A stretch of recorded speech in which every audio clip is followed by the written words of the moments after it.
Panggung Tarling Pantura malam itu diselimuti cahaya lampu sorot berwarna ungu dan merah jambu, memantulkan kilau manik-manik pada kostum para biduan.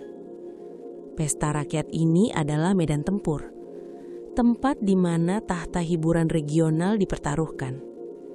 Malam ini, perhatian terpecah menjadi dua kutub, yang lama dan yang baru. Di atas panggung, Nining sedang menyelesaikan lagu pamungkasnya. Biduan senior asal Indramayu ini adalah veteran yang tak terbantahkan. Usianya sudah menginjak kepala 3, tetapi lekuk tubuh dan suaranya tetap memesona. Para penggemar lamanya, bapak-bapak berkemeja batik dan ibu-ibu dengan sanggul rapi, bersorak memanggil namanya. Tepuk tangan riuh, namun ada getaran asing yang mulai terasa. Seolah tepukan itu sedikit lebih pelan dari biasanya, sorakan itu sedikit kurang menggema. Nining, yang terlatih membaca suasana, menangkap keraguan halus itu. Senyum di bibirnya mengencang, bukan karena bahagia, melainkan karena menahan gejolak cemas. Di balik tirai beludru yang berat, Iis menunggu gilirannya. Gadis Cirebon itu baru berumur 20 tahun. Energinya meledak-ledak. Ia mengenakan kebaya modern berwarna emas dengan sayap transparan yang membuatnya tampak seperti kupu-kupu yang baru keluar dari kepompong. Iis tidak hanya bermodal paras cantik. Ia membawa genre Tarling ke era yang lebih segar, menggabungkan cengkok khas dengan gerakan panggung yang dinamis. Penggemarnya, mayoritas anak muda dan pekerja pabrik, sudah meneriakan namanya bahkan sebelum ia tampil. "Giliranmu, Iis," ujar stage manager dengan suara berbisik tetapi penuh semangat. Iis menarik nafas dalam-dalam. Jantungnya berdebar, bukan karena takut, melainkan karena antisipasi. Ia tahu persaingan dengan Nining sudah bukan rahasia. Bagi Iis, Nining adalah legenda yang ia hormati. Namun bagi Nining, Iis adalah ancaman nyata yang harus dimusnahkan.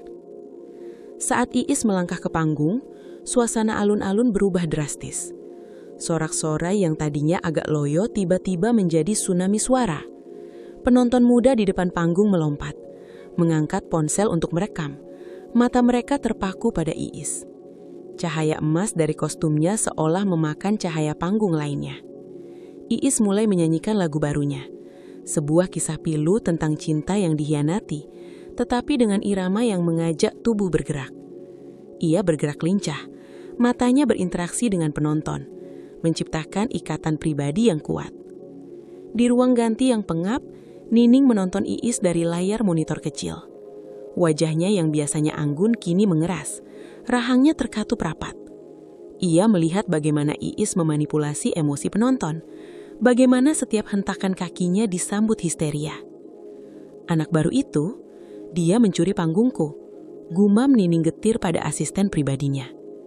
Asistennya hanya menunduk, takut menanggapi. Semua orang tahu, sejak kemunculan Iis 3 bulan terakhir, honor Nining mulai berkurang. Tawaran manggungnya mulai terbagi. Para promotor kini lebih memilih Iis karena dianggap lebih menjual dan mampu menarik kerumunan yang lebih besar. Nining ingat, seminggu yang lalu Iis diwawancarai oleh sebuah majalah hiburan nasional.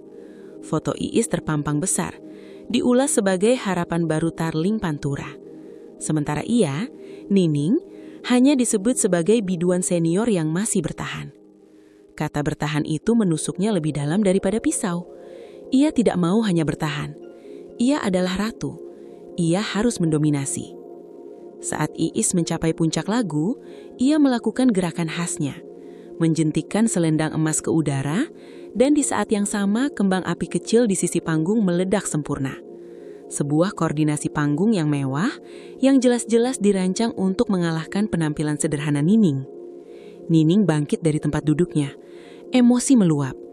Ini bukan lagi sekadar kompetisi vokal atau tari. Ini adalah perang psikologis, perebutan dominasi wilayah. Keesokan harinya, perseteruan itu mulai terungkap di ranah publik. Nining memposting foto lama di media sosial, mengiratkan bahwa Iis hanya meniru gaya busana tahun 90-an. Ia juga mulai menyebar desas-desus, menuduh Iis tidak sopan kepada kru panggung dan memiliki backing seorang pejabat tinggi. Fitnah-fitnah itu cepat menyebar, tetapi anehnya tidak mampu menggoyahkan Iis. Justru Iis menanggapinya dengan santai, mengunggah video latihan vokal yang menunjukkan kerendahan hatian dan profesionalitasnya. Iis tahu bahwa Nining adalah sumber segala kekacauan ini. Ia merasa tidak enak, tetapi ia tidak akan mundur. Ia bekerja keras untuk mendapatkan tempatnya. "Mbak Nining, kenapa kamu begini?" tanya Iis suatu hari saat mereka berpapasan di lorong hotel tempat mereka menginap. Nining tersenyum sinis, senyum yang tidak mencapai matanya. "Ah Iis, bagus sekali penampilanmu semalam. Tapi ingat, di dunia ini hanya ada tempat untuk satu ratu, dan itu bukan kamu." "Saya hanya ingin bernyanyi, Mbak, tidak merebut tahta siapapun," jawab Iis mencoba menahan rasa sakit hati. "Semua orang yang bersinar pada akhirnya akan membakar orang lain. Dan kamu terlalu cepat membakar semua yang sudah aku bangun," balas Nining suaranya mengandung ancaman dingin. Setelah itu, ia melangkah pergi, meninggalkan Iis dalam bayangan kebencian yang mendalam. Iis kini menyadari, persaingan ini telah berubah menjadi permusuhan pribadi yang berbahaya. Nining tidak akan berhenti hanya dengan fitnah. Rasa takut mulai menjalar, tetapi diiringi tekad yang lebih besar untuk tidak menyerah. Di mata Nining, Iis melihat api cemburu yang siap melahap siapa saja. Iis harus bersiap. Persaingan di atas panggung Tarling telah berakhir. Dan kini, babak baru yang lebih gelap baru saja mulai. Kebencian adalah racun yang bekerja lambat, menggerogoti logika dan menggantikan akal sehat dengan obsesi. Bagi Nining, Iis bukan lagi saingan. Iis adalah tumor ganas yang harus segera diangkat dari kehidupannya yang sempurna. Setelah konfrontasi dingin di lorong hotel, Nining semakin yakin bahwa fitnah di media sosial tidak akan cukup untuk menyingkirkan gadis muda itu. Iis terlalu kuat, terlalu dicintai, dan yang paling mengerikan, terlalu beruntung. 1 minggu berlalu sejak pertunjukan di Karawang. Nining menghabiskan sebagian besar waktunya di rumahnya yang mewah, dihiasi perabot ukiran Jepara. Tetapi suasana di dalamnya terasa dingin dan pengap. Ia tidak bisa tidur.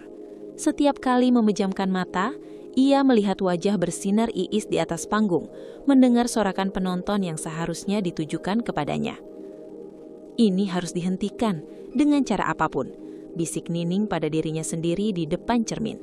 Bayangannya tampak letih dan penuh dendam. Ia mengambil ponsel lamanya yang jarang digunakan dan hanya berisi kontak-kontak tertentu. Jari-jarinya gemetar saat mencari nama yang sudah lama tidak dihubungi. Bongkok. Bongkok adalah seorang preman kelas kakap di wilayah pinggiran Jakarta. Seseorang yang tahu cara membersihkan masalah tanpa meninggalkan jejak yang jelas. Nining pernah berurusan dengannya di masa lalu untuk sekedar memberi pelajaran pada manajer yang curang. Tetapi kali ini tujuannya jauh lebih gelap. Panggilan itu tersambung. Suara Bongkok serak dan berat, terdengar seperti gesekan batu. "Siapa ini?" tanyanya tanpa basa-basi. "Ini aku, Nining," jawab Nining berusaha menjaga suaranya tetap tenang dan berwibawa. Ada keheningan singkat di ujung sana. "Ah, biduan senior, ada urusan apa kau menghubungiku lagi?" Nining langsung ke inti masalah, tanpa menyebut nama Iis secara langsung. "Ada seseorang yang harus disingkirkan dari jalanku, seseorang yang sangat mengganggu. Aku ingin dia hilang secara permanen." Bongkok mengkekeh pelan. "Permanen? Itu mahal dan beresiko tinggi. Apa yang bisa kau tawarkan?" Nining menutup mata, menelan harga dirinya. "Aku akan memberimu uang tunai dalam jumlah yang tak akan kau tolak. 10 kali lipat dari harga normalmu. Plus, aku akan memberimu sebidang tanah warisan di pinggiran kota yang sedang berkembang." Tawaran itu tampaknya membuat Bongkok tertarik. Setelah negosiasi yang alot, mereka mencapai kesepakatan. Bongkok menyanggupi. Ia hanya perlu satu informasi. Kapan dan di mana? Nining mendapatkan jadwal manggung Iis. Malam Jumat depan, Iis dijadwalkan tampil di sebuah acara peluncuran produk di Cikampek dan akan kembali ke Cirebon larut malam melewati jalur tol yang sepi. Malam Jumat depan, di perjalanan pulang dari Cikampek menuju Cirebon, mobilnya sedan hitam, ada supir dan 1 asisten. Aku ingin mereka semua bungkam, Perintah Nining kini suaranya terdengar dingin, tanpa emosi, seolah ia sedang memesan makanan. Bongkok mengakhiri panggilan dengan tawa singkat yang menakutkan, meninggalkan Nining dengan perasaan mual yang luar biasa. Ia telah melewati batas yang tidak bisa ditarik kembali. Sekarang, ia hanya bisa menunggu. Malam yang ditentukan akhirnya tiba. Udara dingin menyelimuti jalan layang merah, sebuah jembatan panjang yang memotong area sawah dan dikenal sepi saat malam menjelang. Lampu jalan di sana sering mati, menambah kesan mencekam. Bongkok dan 2 anak buahnya berwajah tertutup memantau dari kejauhan. Pukul 2 dini hari, mobil sedan hitam Iis melaju perlahan. Supirnya tampak mengantuk. Begitu mobil Iis memasuki tengah jembatan, Bongkok melaju kencang memotong laju sedan itu secara tiba-tiba dan brutal. Cit! Bruk! Suara rem beradu dengan benturan kecil. Mobil Iis terpelanting sedikit. Mesinnya mati. Supir dan asisten Iis yang panik tidak sempat bereaksi. Bongkok dan anak buahnya berwajah tertutup segera turun, membawa tongkat besi. Iis yang duduk di kursi belakang terkejut luar biasa. Ia segera menyadari bahwa ini bukan perampokan biasa, ini terlalu terorganisir. Ia melihat sekilas wajah salah satu penyerang, matanya penuh niat membunuh. Naluri pertamanya berteriak, "Lari!" Sementara Bongkok sibuk melimpuhkan supir dan asisten yang mencoba melawan, Iis membuka pintu belakang di sisi seberang dengan sangat hati-hati dan diam-diam. Ia melompat keluar tidak peduli pada sepatu berhak tingginya atau bahaya terjatuh dari jembatan. Ia mulai berlari sekuat tenaga, memanfaatkan kegelapan dan kejutan yang ia ciptakan. Bongkok melihat pergerakan itu. "Hei, gadis itu kabur! Kejar dia!" teriak Bongkok. 2 anak buahnya langsung mengejar Iis. Iis berlari menuruni jalan layang yang curam, menembus semak-semak. Ia terpeleset, lututnya tergores parah, tetapi ia tidak berhenti. Entah bagaimana dalam kepanikan itu, ia menemukan kekuatan ekstra. Ia terus berlari, didorong oleh suara ancaman yang mendekat dan janji pahit di mata Nining. Ketika Bongkok menyadari bahwa pengejaran itu akan memakan waktu terlalu lama dan beresiko menarik perhatian, ia membuat keputusan cepat. "Tinggalkan saja, urus supir dan asisten itu, pastikan mereka diam," perintah Bongkok geram.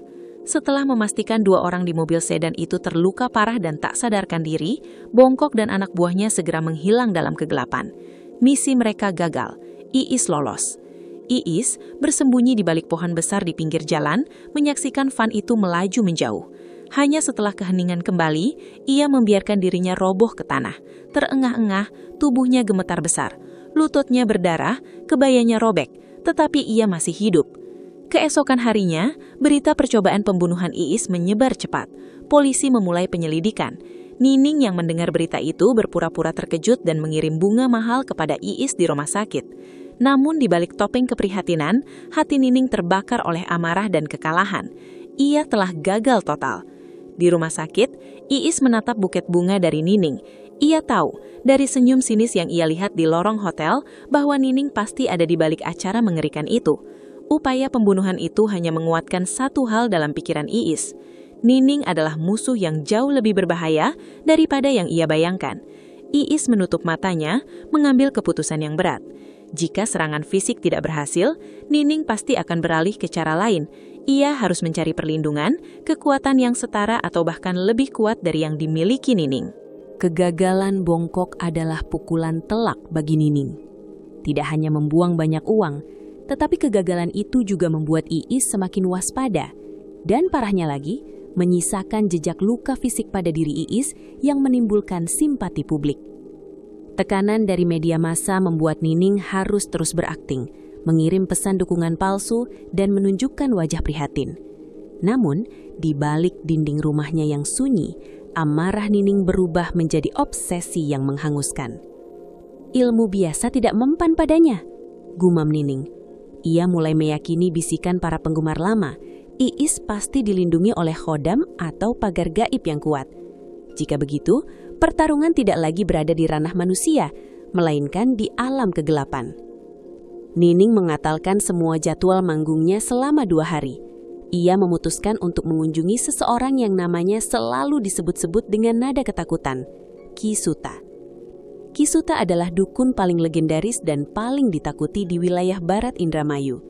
Kekuatannya diyakini melampaui logika, tetapi bayarannya selalu berupa sesuatu yang sangat berharga, seringkali bukan sekadar harta.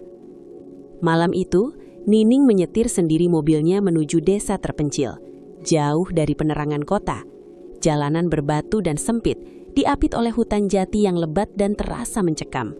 Setelah 2 jam perjalanan, ia tiba di sebuah rumah kayu tua yang dikelilingi pohon beringin raksasa. Bau kemenyan dan bunga 7 rupa langsung menyambutnya, pekat dan menusuk. Kisuta adalah sosok tua yang kurus, matanya cekung dan tajam seolah mampu melihat langsung ke dalam jiwa Nining. Ia duduk bersila di atas tikar pandan, dikelilingi sesajen dan tengkorak kepala kerah. Kisuta tidak perlu bertanya. Begitu Nining masuk, ia langsung tahu maksud kedatangannya. Kau datang dengan hati penuh iri dan dendam. Suara Kisuta serak dan berat, bergema di ruangan yang remang-remang. Kau ingin dia mati, gadis muda yang cahayanya lebih terang darimu. Nining berlutut, menumpahkan segala keputusasaannya. Saya ingin dia lenyap, Ki. Saya sudah mencoba segala cara. Saya ingin dia merasakan apa itu kehancuran. Santet, kirimkan dia santet paling kuat yang Kisuta miliki. Kisuta menutup mata, membiarkan keheningan mengambil alih. Ketika ia membuka mata kembali, pandangannya tertuju lurus pada Nining, membuat biduan senior itu merinding. Aku bisa melakukannya. Aku bisa mengirim bala sewu, 1000 roh yang akan menghancurkan pagar gaibnya dan merenggut nyawanya dalam semalam. Ucap Kisuta, tapi bayarannya, ini adalah santet tingkat tinggi. Uangmu tidak cukup, Nining. Nining terdiam. Ia sudah menyiapkan cek kosong, siap diisi berapapun angkanya. Apa yang Kisuta inginkan? Rumah, mobil, perhiasan? Tanyanya cepat. Kisuta senyum tipis, senyum yang tidak menyenangkan. Aku menginginkan sesuatu yang belum pernah kau berikan kepada siapapun, sesuatu yang tak ternilai harganya, sesuatu yang hanya bisa kau korbankan sekali seumur hidup. Nining memegang, ia tahu kemana arah pembicaraan ini. Aku menginginkan keperawananmu, Nining. Itu adalah harga yang setimpal untuk nyawa dan penghancuran karir seseorang. Kau harus mengorbankan dirimu, bukan hartamu. Kesucian yang kau jaga selama bertahun-tahun itulah kunci pengikat bala sewu.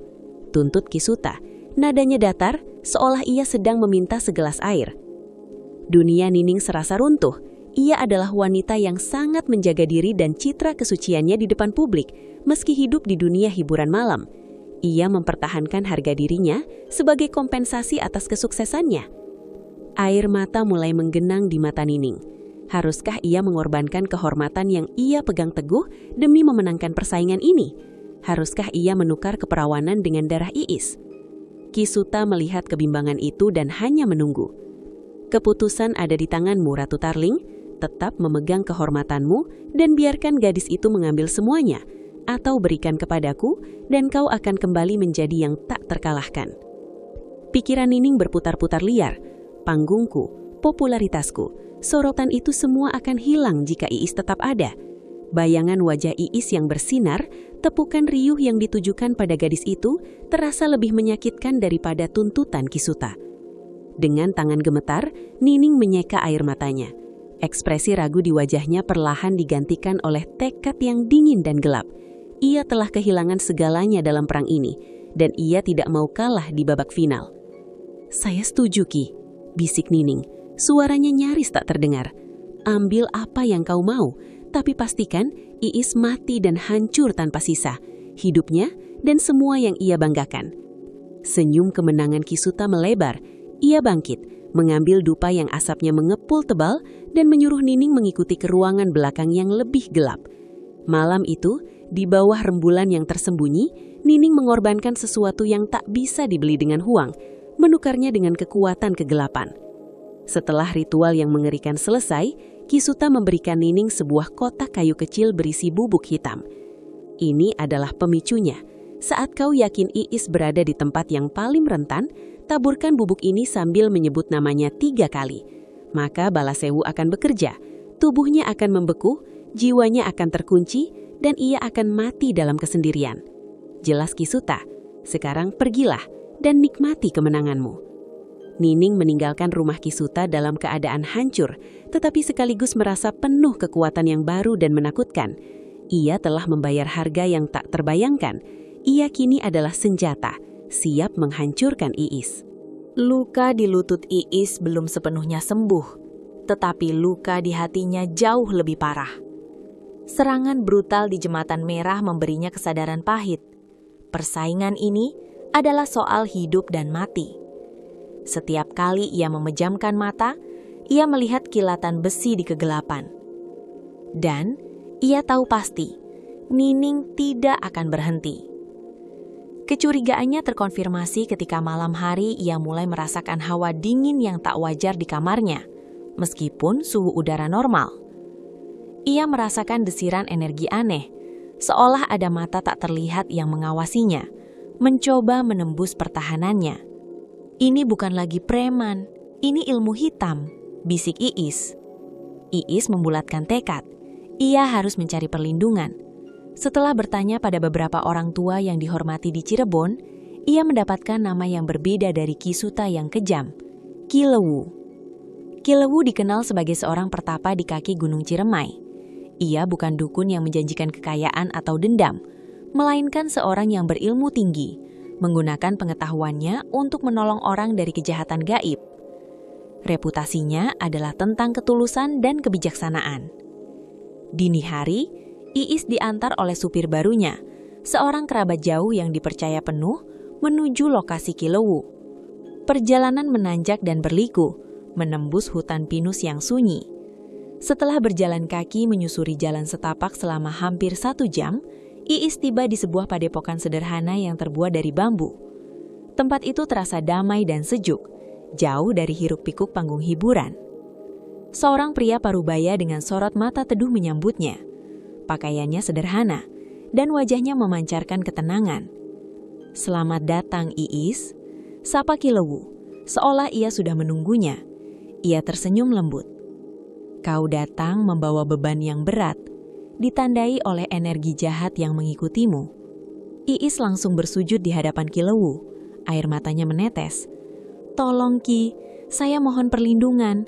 Saya diserang oleh biduan lain, Nining. Dia sudah mencoba membunuh saya secara fisik, dan sekarang saya yakin dia menggunakan santet. Saya takut, Ki. Saya hanya ingin bernyanyi, bukan bertarung seperti ini." Ki Lewu mengangguk, memahami tanpa perlu banyak penjelasan. "Saya tahu, energi yang dilepaskan musuhmu sangat kuat. Ia telah mengorbankan sesuatu yang besar untuk mendapatkan kekuatan itu. Itu adalah sihir gelap yang terikat oleh dendam dan pengorbanan." Iis terkejut. Ia tidak menyangka Nining akan melangkah sejauh itu. "Saya mohon Ki, lindungi saya. Berapapun biayanya, saya akan bayar. Semua harta yang saya punya, saya berikan," pinta Iis putus asa. Ki Lewu menggeleng pelan. "Saya tidak berurusan dengan harta duniawi, Nona Iis. Bayaran yang saya minta adalah janji. Sebuah janji bahwa kau akan menggunakan bakat dan suaramu hanya untuk tujuan yang tulus, tidak pernah untuk menyakiti, membalas dendam, atau didorong oleh keserakahan. Bakatmu adalah anugerah, jangan kotori dengan kebencian." Iis merasa lega sekaligus terharu. Permintaan Ki Lewu justru menguatkan semangatnya, mengingatkannya pada tujuan awal ia menjadi penyanyi. "Saya berjanji, Ki, saya akan pegang teguh janji ini sampai akhir hayat saya," ucap Iis penuh kesungguhan. Ki Lewu tersenyum. "Baiklah, perlindungan akan saya berikan." Ki Lewu kemudian melakukan ritual sederhana. Ia menyalakan dupa, membaca mantra-mantra kuno, dan memberikan Iis sebuah jimat penolak balak, sebuah kalung kecil dari kayu hitam perukir aksara Sunda kuno. Jimat ini akan menjadi benteng pertahananmu, melindungi jiwamu dari serangan santet paling mematikan yang dilancarkan Ki Suta dan Nining. Mereka tidak akan bisa menyentuhmu, jelas Ki Lewu. Namun, dengarkan baik-baik. Kekuatan ini hanya untuk pertahanan. Jika kau berniat menyerang balik dengan ilmu hitam, jimat ini akan kehilangan kekuatannya. "Saya mengerti, Ki. Saya tidak berniat membalas," ujar Iis lega. Namun, saat Iis bersiap pergi, Ki Lewu memanggilnya kembali. Tatapannya kini berubah serius dan jauh. "Ada satu hal lagi, Nona Iis. Energi mereka sangat beracun dan menempel kuat. Walaupun kau terlindungi, jika Nining terus-menerus menyerang dengan dendam yang semakin besar, benteng pertahananmu akan terus terkuras energinya. Pada titik tertentu, pertahanan ini mungkin tidak cukup untuk menjaga semuanya. Iis menelan ludah. Maksud Kilewu? Kilewu hanya diam sebentar, lalu menjawab samar. Ada pertempuran yang tidak bisa dimenangkan hanya dengan bertahan, Nona Iis. Terkadang takdir menuntut pengorbanan yang lebih besar dan cara penyelesaian yang tidak biasa. Bersiaplah, karena perang sesungguhnya baru saja akan mulai. Kata-kata Kilewu meninggalkan firasat dingin di hati Iis. Ia meninggalkan padepokan dengan kalung jimat yang terasa hangat di lehernya. Merasa aman, tetapi dipenuhi rasa cemas yang baru. Ia memiliki perisai, tetapi ia tahu di tempat lain, Nining sudah siap menekan tombol kehancuran total. Nining tidak membuang waktu. Ia kembali ke rumah setelah pengorbanan mengerikan kepada Kisuta dengan satu tujuan, melenyapkan Iis. Duduk di ruang tengahnya yang kini terasa asing, ia membuka kotak kayu kecil berisi bubuk hitam pemberian Kisuta. Malam itu, ia menyalakan lilin, menaruh foto Iis di depannya, dan memulai ritualnya sendiri. Di Cirebon, Iis sedang menonton televisi di ruang tamu, mencoba menenangkan sarafnya setelah kunjungan ke Kilewu. Kalung kayu hitam terasa sejuk di dadanya, memberinya rasa aman. Tiba-tiba, televisi yang ditonton Iis mati mendadak. Seluruh lampu di rumahnya padam, meskipun Iis yakin tidak ada pemadaman listrik di lingkungan sekitar. Suasana berubah seketika. Hawa dingin yang menusuk tulang menyelimuti ruangan, disertai bau busuk seperti tanah galian yang lembab. Jendela di ruang tamu bergetar keras, seolah ada tangan tak kasat mata yang mencoba membukanya secara paksa. Iis terkesiap, tahu bahwa ini adalah permulaan serangan. Ia mencengkram erat jimat penolak balak di lehernya. Di Indramayu, Nining tersenyum puas. Ia telah menaburkan bubuk hitam ke atas foto Iis, dan dengan suara bergetar karena dendam, menyebut nama Iis 3 kali. Iis, hilanglah. Iis, hancurlah. Iis, matilah.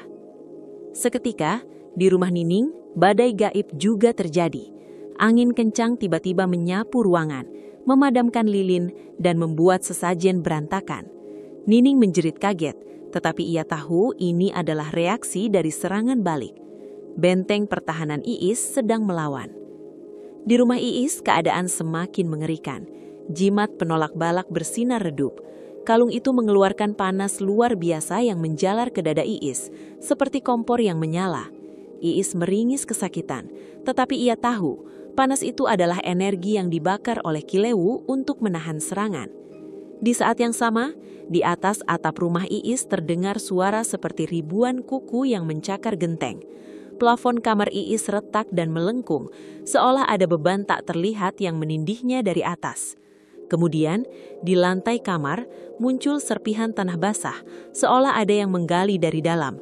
Iis panik. Ia lari ke sudut ruangan, bersembunyi di balik sofa, berpegangan pada kalungnya. "Tahan, Kilewu, tolong tahan," batin Iis memohon. Kembali ke rumah Nining, situasi tidak kalah parah. Cermin besar di kamar Nining tiba-tiba retak dari tengah, menghasilkan bunyi krak yang mengerikan. Bayangan Nining di cermin itu terlihat terdistorsi, seolah jiwa Nining sedang ditarik dari dalam tubuh. Energi Kilewu, meskipun bersifat defensif, membalas dengan keras. Vas-vas kristal mahal milik Nining melayang di udara dan pecah berkeping-keping, menghancurkan perabot-perabot ukiran. Nining berteriak, bukan karena takut pada kerusakan, tetapi karena rasa sakit yang tiba-tiba menyerang tubuhnya, terutama di bagian perut yang terasa seperti ditusuk-tusuk ratusan jarum. Sebuah pengingat akan pengorbanannya kepada Kisuta. Ia merasakan getaran kuat yang merobek-robek jiwanya. Pertarungan santet itu adalah duel antara ilmu hitam terikat nafsu dunia, Kisuta atau Nining, melawan ilmu putih terikat ketulusan hati, Kilewu atau Iis. Selama beberapa jam, dua rumah itu menjadi pusat badai yang tidak terlihat oleh mata biasa. Di rumah Iis, benteng pertahanan Kilewu menahan laju 1000 ruh, balasewu. Namun energi hitam itu terlalu banyak. Jimat di leher Iis mulai kehilangan cahayanya, dan panasnya berubah menjadi dingin mematikan. Iis yang terbaring lemas, tiba-tiba merasakan dadanya sesak, seolah jiwanya ditarik keluar paksa. Ia melihat bayangan-bayangan hitam melayang di sekitar ruangan, berbisik dengki. Iis tahu, bentengnya sudah mulai jebol. Ia telah kalah dalam hal energi. Di Indramayu, Nining yang juga terkapar di lantai, merasa pusing dan mual. Ia telah membayar mahal, tetapi ia sendiri tidak sanggup menahan efek samping dari sihir hitam yang ia lepaskan. Tiba-tiba, ia melihat asap hitam keluar dari pecahan cermin. Asap itu mengental dan memasuki tubuhnya. Tubuh Nining kejang-kejang, matanya memutar ke atas, dan ia kehilangan kesadaran. Di saat yang sama, di Cirebon, Iis menghela nafas terakhirnya. Dalam detik-detik terakhirnya, ia hanya berpikir, "Aku telah berusaha Kilewu." Jantungnya berhenti berdetak. Pertempuran selesai. Iis mati, dan Nining yang tubuhnya dimasuki energi gelap Kisuta juga jatuh tak sadarkan diri. Namun di alam gaib, sesuatu yang luar biasa terjadi. Sesuai dengan firasatnya, Kilewu telah menyiapkan rencana darurat. Saat jiwa Iis terlepas dari raganya yang mati, Kilewu menggunakan kekuatan yang tersisa untuk menolak tarikan Kisuta. Dengan mantra pembalik yang rumit, ia tidak membiarkan jiwa Iis menghilang. Sementara itu, jiwa Nining yang sudah terkikis oleh dendam dan terikat kontrak Gotor dengan Kisuta, sudah terlalu lemah untuk kembali ke tubuhnya. Saat Iis mengambara di ambang batas kematian, jiwa Nining lenyap, terhisap sepenuhnya oleh kegelapan yang ia panggil. Tubuh Nining menjadi kosong. Dalam satu gerakan gaib yang cepat dan kuat, Kilingu menyalurkan jiwa Iis yang terlindungi dan murni ke dalam raga kosong yang baru saja ditinggalkan Nining. Beberapa jam kemudian, fajar menyingsing. Di rumah Iis, tangisan histeris keluarga dan kabar kematian biduan Tarling muda itu mulai menyebar. Sementara itu, di Indramayu, di tengah puing-puing perabot yang hancur, tubuh Nining tiba-tiba bergerak. Cahaya pagi yang masuk melalui jendela yang retak menyambut Nining, yang kini berisi jiwa Iis. Tubuh itu terasa dingin, kaku, dan dipenuhi rasa sakit yang aneh. Berbeda dari rasa sakit setelah latihan menari. Ketika kelopak matanya terbuka, hal pertama yang Iis rasakan adalah kebingungan total. Ia tidak berada di kamarnya yang sederhana di Cirebon. Ia terbaring di lantai marmer yang dingin, dikelilingi oleh pecahan kaca dan perabot yang hancur, dikelilingi bau busuk yang samar. Di mana jimat penolak balaknya? Iis mencoba bangkit, kepalanya pusing luar biasa. Ia melihat ke sekeliling, mengenali ruangan itu sebagai rumah mewah, tetapi bukan miliknya. Ini adalah rumah Nining. Jantung Iis berdebar kencang. Ia merangkak menjauhi pecahan kaca, mencoba mengingat apa yang terjadi setelah ia merasakan panas dan dingin yang mematikan. Tiba-tiba, pintu kamar didobrak terbuka. Ibu Nining masuk dengan wajah panik, diikuti oleh asisten rumah tangga. "Nining, ya Tuhan Nining, kamu sudah sadar nak? Syukurlah nak," seru Ibu Nining, langsung memeluk tubuh itu erat-erat. Air mata kelegaan membasahi bahu Iis. Iis terdiam, membeku dalam pelukan itu. Pikirannya kosong. "Nining, kenapa dia memanggilku Nining?" "Kamu tidak apa-apa nak? Semalam rumah ini seperti dilanda badai. Kami dengar suara keras, tapi pintumu terkunci dari dalam. Kami takut terjadi sesuatu padamu," lanjut Ibu Nining, melepaskan pelukan dan menangkup wajahnya. Iis menatap wajah wanita paruh baya itu. Ia tahu ini adalah Ibu Nining, wajah yang sering muncul di media mendampingi biduan senior itu. Aku tidak mengerti," bisik Iis. Suaranya terdengar berbeda, lebih matang dan sedikit serak. Suara Nining. Ibu Nining mengira putrinya masih syok. "Jangan banyak bicara dulu, kamu istirahat, kita panggil dokter." Iis didudukkan di sofa yang masih utuh. Ia berusaha menenangkan diri, mencoba memproses informasi yang masuk. Ibunya memanggilnya Nining dan ia berada di rumah Nining. "Apakah aku diculik?" Tidak mungkin, ibunya sangat peduli. "Tunggu," kata Iis, suaranya sedikit meninggi. Di mana ponselku? Aku harus menghubungi manajerku, Pak Rahmat." Ibu Nining menatapnya aneh. "Pak Rahmat? Astaga Nining, kenapa kamu memanggil manajermu dari masa lalu? Manajermu sekarang adalah Bapak Jaya kan? Kamu benar-benar harus istirahat. Iis semakin bingung. Manajernya sejak awal adalah Pak Rahmat. Bapak Jaya adalah manajer Nining. Apakah ia sedang bermimpi buruk yang sangat realistis? Iis harus membuktikan kebenaran yang mulai mengerikan itu. Ia mendorong ibunya dengan lembut dan berjalan cepat menuju kamar mandi pribadi yang megah. Saat ia berdiri di depan cermin besar, yang ajaibnya tidak ikut retak seperti cermin di ruang tengah, Iis tertegun. Jantungnya terasa seperti berhenti berdetak lagi. Wajah yang menatapnya bukan wajahnya sendiri. Wajah itu adalah wajah yang sudah ia benci dan takuti selama berbulan-bulan. Wajah Nining. Mata Iis yang biasanya lebar dan berbinar, kini tampak sipit dengan guratan sudut yang lebih dewasa. Mata Nining. Rambutnya hitam legam, terawat mahal, bukan rambut ikal sebahu miliknya. Rambut Nining. Iis menyentuh pipinya, sentuhan itu dingin, tetapi nyata. Ia meraba lehernya, tidak ada kalung jimat penolak balak. Tidak! Iis jerit histeris. Jeritan itu bergema, tetapi nadanya adalah suara Nining. Ibu Nining dan asistennya segera berlari masuk. Nining, kenapa kamu teriak begitu? Iis berbalik, air mata mengalir deras. Aku bukan Nining, aku Iis Cirebon. Kenapa aku ada di sini? Apa yang kalian lakukan padaku? Di mana tubuhku? Ibu Nining terperangah. Ia menatap wajah putrinya dengan campuran ketakutan dan kasihan. Ya Tuhan nak, kamu kerasukan? Kamu Nining, kamu lihat dirimu, tenangkan dirimu nak. Iis mencoba berargumen, menjelaskan bahwa ia adalah biduan muda yang diserang. Tetapi setiap kata yang keluar dari bibir itu terasa asing, terbungkus dalam intonasi Nining yang kaku dan anggun. Kepala Iis mulai terasa sakit luar biasa, seperti ada rekaman ingatan baru yang memaksa masuk. Ingatan tentang pengorbanan kepada Kisuta, ingatan tentang dendam yang membara pada Iis. Itu adalah ingatan Nining. Iis akhirnya sadar penuh. Ia tidak kerasukan, ia juga tidak bermimpi.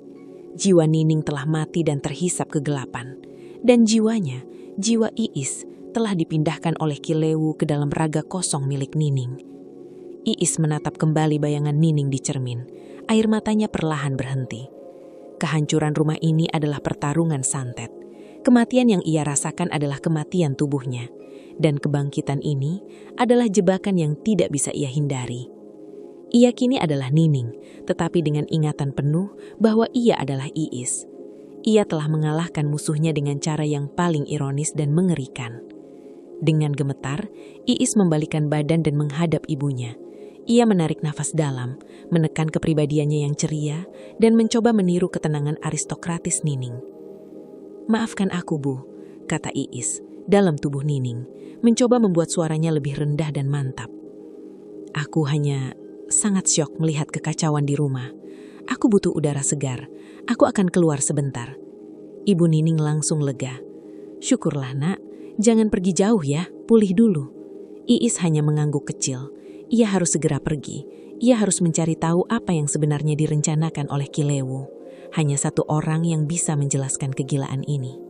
Iis dalam tubuh Nining menyetir mobil Nining yang mewah dalam kecepatan tinggi, meninggalkan Indramayu menuju kaki Gunung Ciremai.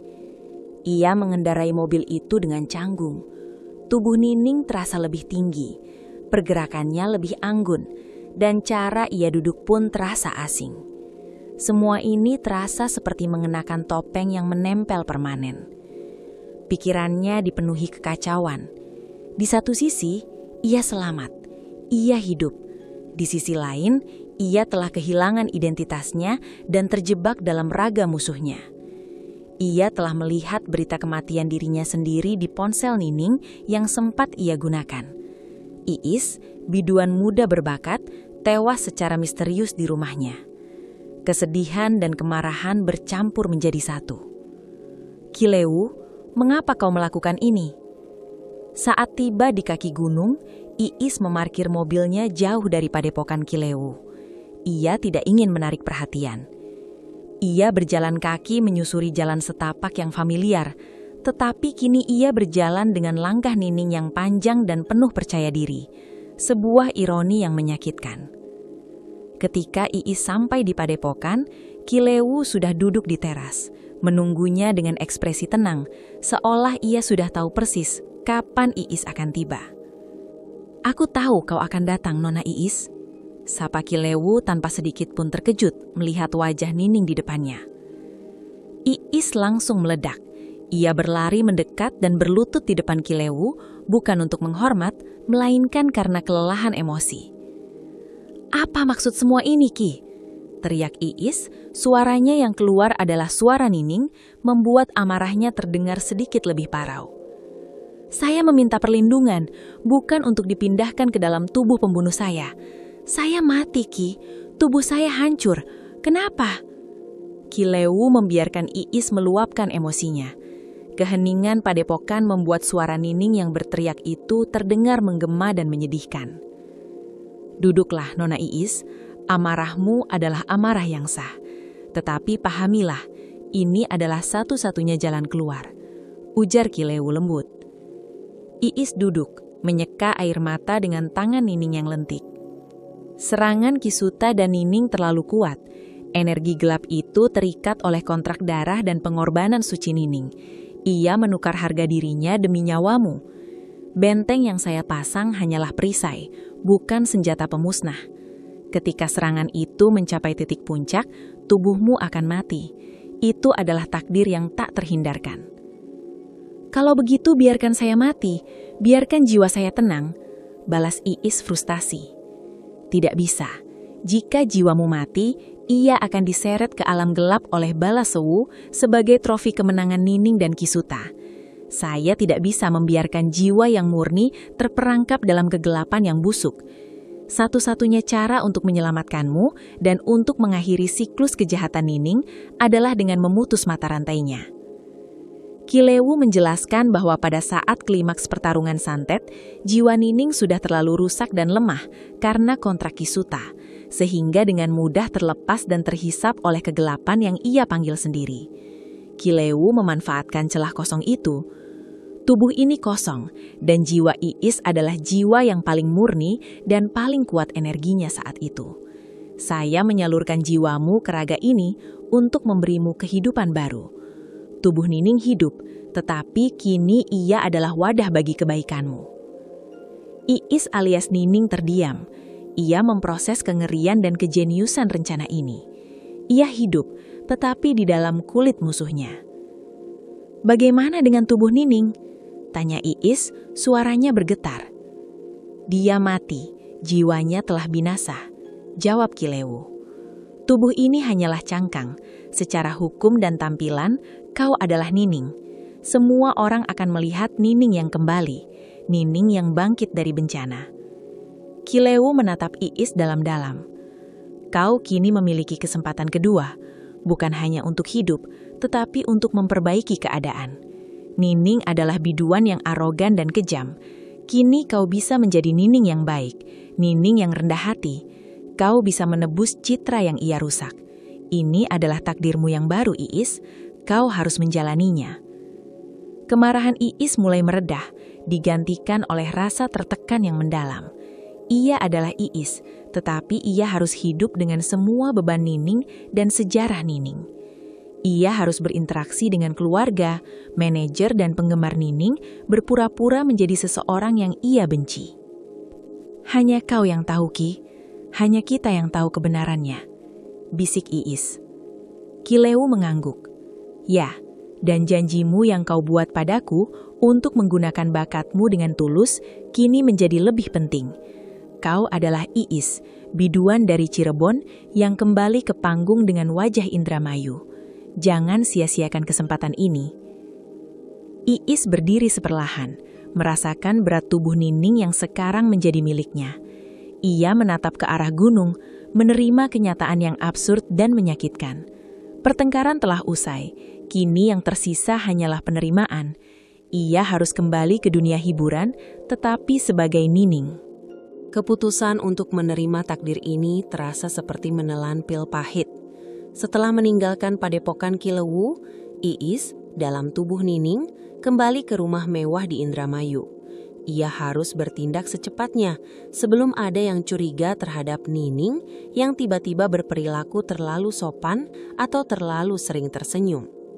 Hari-hari pertama adalah neraka.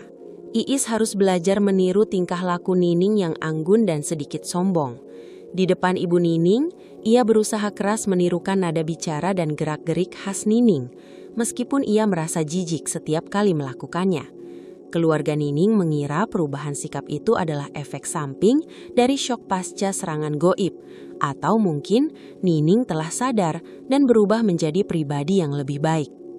Manajer Nining, Bapak Jaya, adalah tantangan terbesar. Iis harus mempelajari seluk-beluk bisnis Nining, jadwalnya yang padat, dan kontrak-kontraknya. Awalnya Iis sering kelepasan menyebut nama aslinya, atau menanyakan hal-hal yang hanya diketahui oleh Iis. Tetapi ia selalu berhasil mengendalikan diri, beralasan bahwa ia masih dalam masa pemulihan. "Kamu terlihat lebih segar, Nining," komentar Bapak Jaya suatu pagi melihat Nining yang kini jauh lebih bersemangat dan berenergi. "Ada perubahan yang baik, aura bintangmu kembali menyala."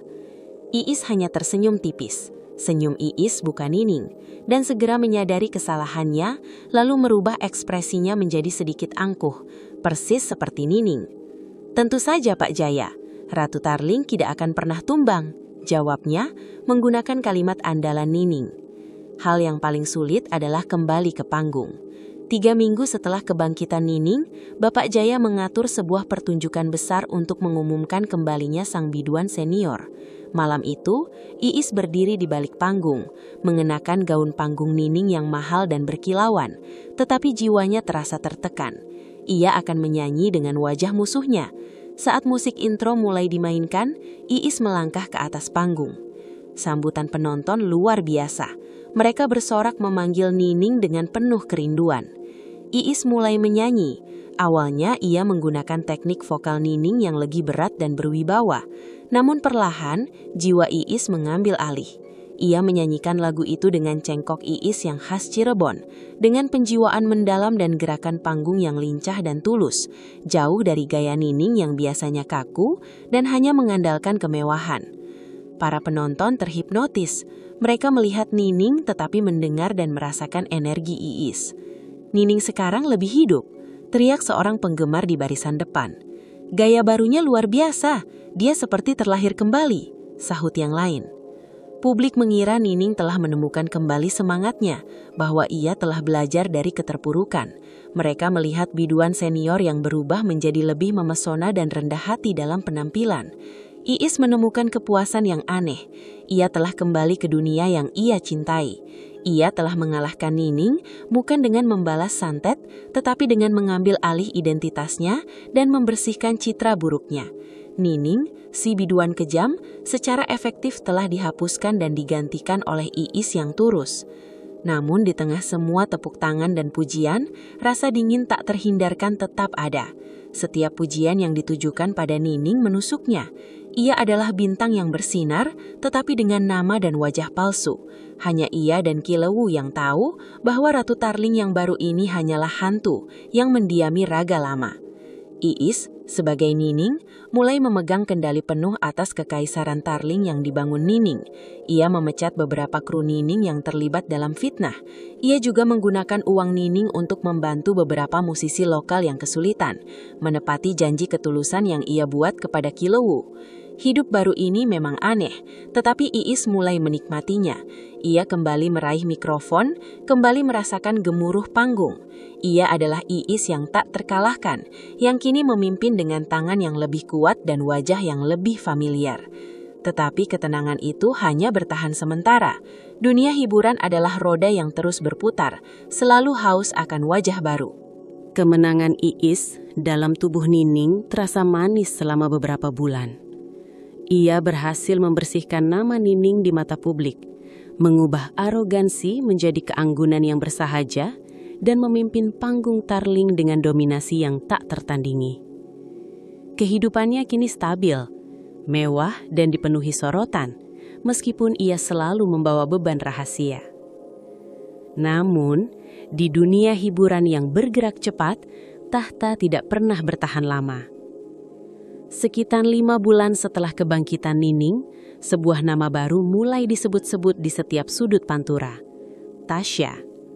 Tasya adalah biduan berusia sekitar 18 tahun berasal dari Karawang. Ia tidak hanya sangat muda dan berparas ayu, tetapi ia juga memiliki gimik yang kuat.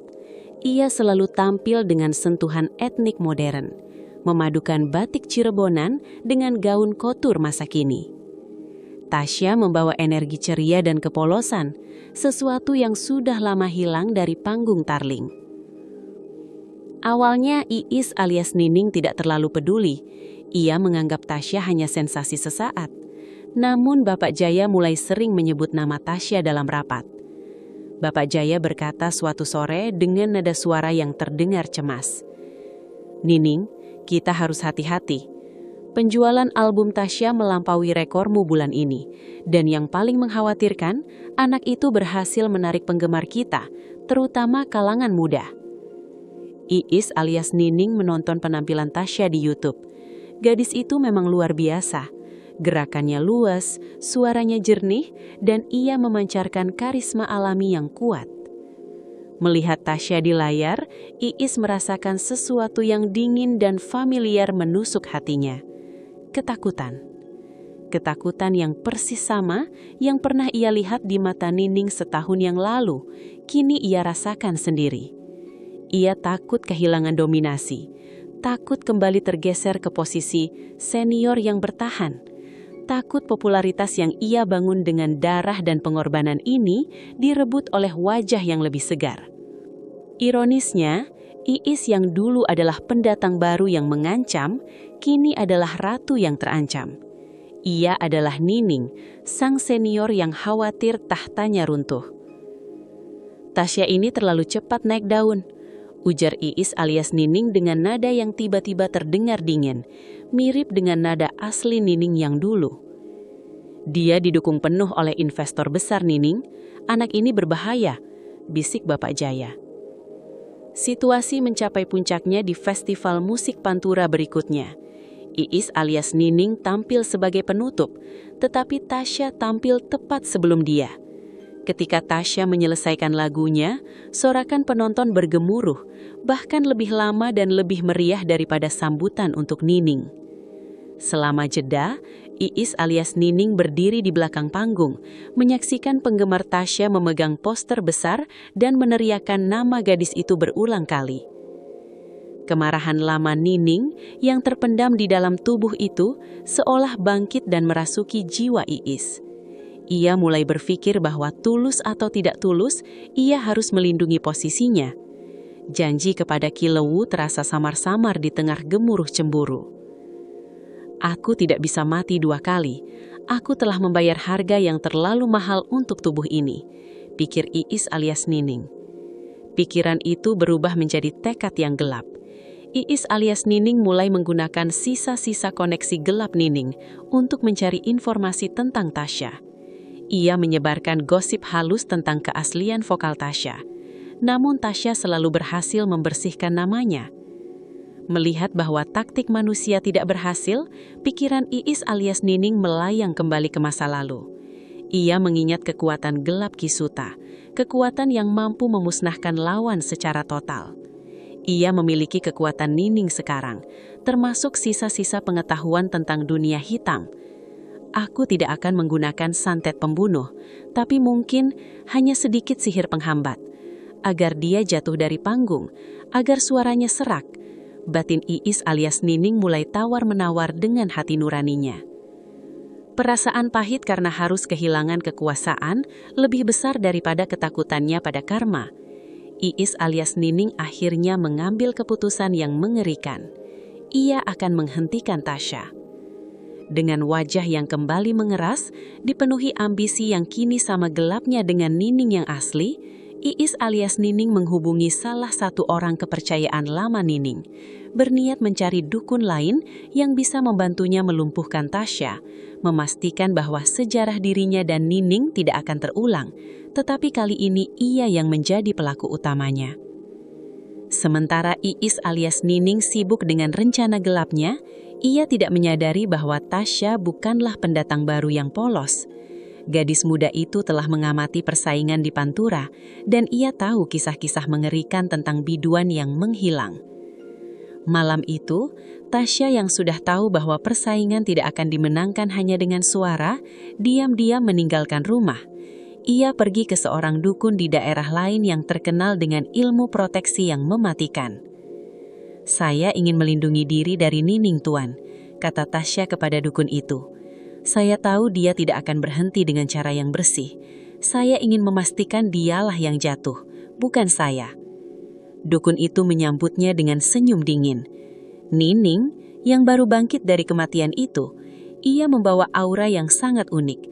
Tapi jika kau ingin bertahan, kita harus menyerang balik, bukan sekedar bertahan. Tasya mengangguk, matanya menunjukkan tekad yang sama sekali tidak polos. Ia siap membayar harga apapun. Obsesi Iis dalam tubuh Nining untuk mempertahankan dominasinya telah sepenuhnya menenggelamkan janji ketulusan pada Kilowu. Ketakutan kalah dari Tasya jauh lebih kuat daripada rasa takutnya pada karma. Ia kembali kepada metode lama Nining, menghabisi lawan secara gaib. Iis alias Nining menemukan seorang paranormal yang kurang terkenal namun sangat efektif dalam mengirim gangguan ringan, bukan santet pembunuh. Tujuannya kali ini lebih terfokus, membuat Tasya malu di panggung, menyebabkan pita suaranya rusak sementara, atau membuatnya jatuh sakit parah menjelang pertunjukan penting. Di rumahnya, yang kini terasa kembali mencekam, Iis alias Nining menyiapkan ritual sederhana. Ia membakar dupa, mengukir nama Tasya pada sebilah bambu kering, dan membaca mantra pengganggu yang didapatnya. Ia merasa terasing, melihat dirinya sendiri melakukan kejahatan yang dulu ia benci. "Aku tidak membunuhnya, hanya memperlambat jalannya," bisik Iis alias Nining mencoba menenangkan hati nuraninya yang memberontak. Sementara Iis alias Nining sibuk dengan rencana liciknya, Tasya sedang berada jauh di kediaman seorang dukun yang sangat berbeda dari Ki Suta maupun Kilowu. Dukun yang didatangi Tasya bernama Eyang Purbaya adalah ahli ilmu sumpah balik yang fokus pada perlindungan diri dengan mengembalikan energi jahat kepada pengirimnya dengan kekuatan berlipat ganda.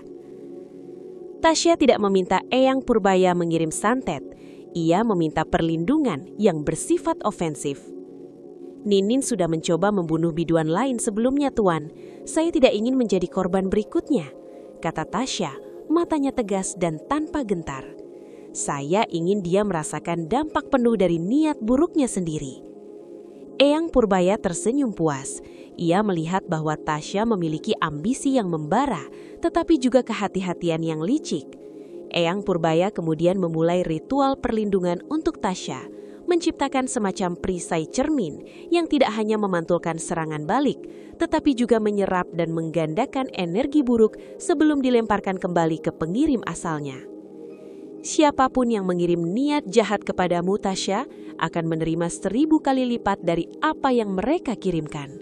Bahkan jika pengirimnya adalah sosok yang sudah mati, energinya akan tetap menyusul. Jelas Eyang Purbaya. "Siap," jawab Tasya mantap. Ia telah siap menukar keselamatan dengan pertumpahan darah spiritual. Malam pertarungan. Saat Iis alias Nining selesai dengan ritualnya, ia meniupkan asap dupa ke arah bambu berukir nama Tasya.